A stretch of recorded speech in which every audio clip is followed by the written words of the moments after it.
شروع اللہ کا نام لے کر جو بڑا مہربان نہایت رحم والا ہے۔ آسمان کی قسم جس میں برج ہیں، اور اس دن کی جس کا وعدہ ہے،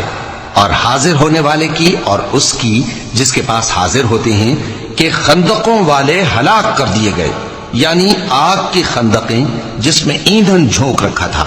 جبکہ وہ ان کے کناروں پر بیٹھے ہوئے تھے، اور جو ظلم وہ اہل ایمان پر کر رہے تھے ان کا نظارہ کر رہے تھے،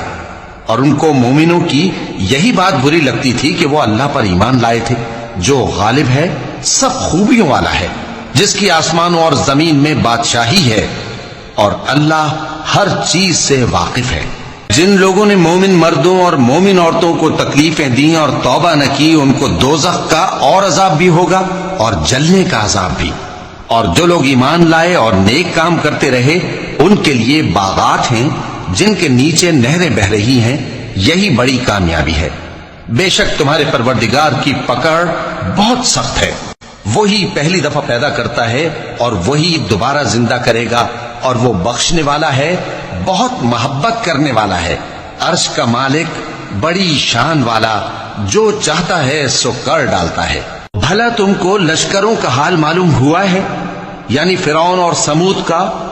اصل بات یہ ہے کہ کافر مستقل جھٹلانے میں لگے ہیں، جبکہ اللہ بھی ان کو ہر طرف سے گھیرے ہوئے ہے۔ یہ کوئی معمولی کلام نہیں، بلکہ یہ قرآن عظیم الشان ہے، لوح محفوظ میں لکھا ہوا۔